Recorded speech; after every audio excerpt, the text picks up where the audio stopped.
Blessed love and peace. I just recorded the joint before, um, and there's an addendum to provide here nearly about 5 a.m. It should be actually sun up soon. To be honest, we might be in Fajr at this moment. I was intending to offer Maghrib, but or actually Isha. Um, I'm sitting in the darkness, turned out the light, and in this darkness around me, behind me, before me, literally on the screen as I'm looking at this, recording this, there are hundreds and hundreds of midges.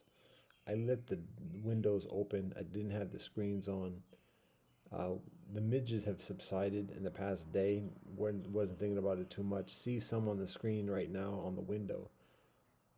But as I was recording this, I saw like I could look onto the ceiling, and I saw on the corners between the wall and the ceiling, and in the corners of the room, like I saw packs of midges inside the domicile. I have the light on, the fan was off, so there's no wind, and the light was on. Like perfect conditions. We got light, we got calm winds. What up? Come on, camp out.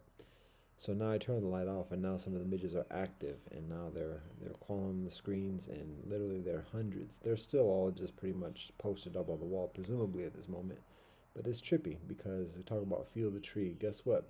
The tree is a forest too, and right now I'm feeling the forest, lightweight and literally. So that being said, here's the addenda to add. When talking about language, particularly, oh, got the drip drip. Oh, we drippy, we drippy, we drippy.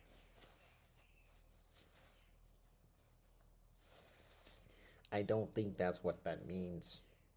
We gotta be careful about the clowning because these things can be already utilized in all different types of ways without permission and without positive intention. So, continuing on with this brief joint. Come on, let's get some sleep. Some sleep. Um, we did keep it under 3 hours. We did keep it under 3 hours until just now. All right, let's wrap this up. Addendum: language. I was talking about imperialism within English, the distinction between English and Chinese, the consideration of Chinese being a further potent language of expression, comparative, comparing the amount of characters to the amount of words to express the same thing. And we were talking about imperialism and all this other stuff. So here's a consideration. Again, without any hatred, without any condemnation towards English or Chinese or anything else, even without any condemnation towards imperialism, because it's part of life. Suffering, healing, yin and yang. So, all that being said, point here is this: we might look at what I articulate concerning some of the mechanics and nature of the English language and Romanization, Latin, and otherwise, and say, yo, there's something to that. That's like, yo, interesting, and that's profound, or whatever else.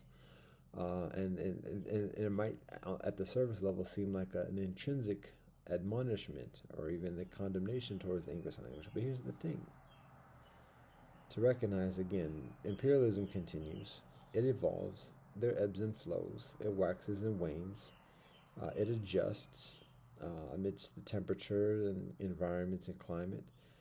And it may be that at this moment in the epoch of human world civilization, that English is waning and Chinese is waxing, as in terms of a language and civilizational methodology and point of study that the world is studying.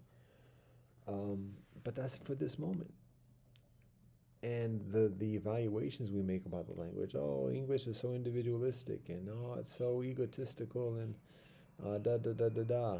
Of course, it's imperialistic. Those are just primary symptoms and evidence of the imperialism. Hundreds of years from now, 1,000 years from now, further, we can look at the same exact characteristics of the English language or whatever equivalent there is at that time, and observe like individualism and isolation, and but instead of it being the evidence and symptom of imperialism, it is the evidence and symptom of healing, because at that time it may be that there's just this pervasive culture of conformity and ubiquity and um, just like bland, or something else. That's basically the thing, where the exact need of that moment is individualism, separation, distance, even ego. And thus that is evidence, and those are the characteristics, those are the conditions of healing and well-being, and the answer for that day 1,000 years from now. And the things that are observed, that I articulate concerning the Chinese language, are the things that have become too much, become too powerful, too corrupt, too pervasive, too unmeaningful, or whatever else. So it's a matter of understanding that as part of the nature. And so this is not a condemnation towards anything. It's not even a condemnation about not condemning things. Can we get any further non-condemnational? How about that? How about that as a type of category of religion? It's non-condemnational. Something like that. Anyways, we're getting too tired because now we're getting silly and we're not making sense. But we do got midges. Is it on my face? It feels crawly. Yes, come on. Let's get up. Is there one on my cheek?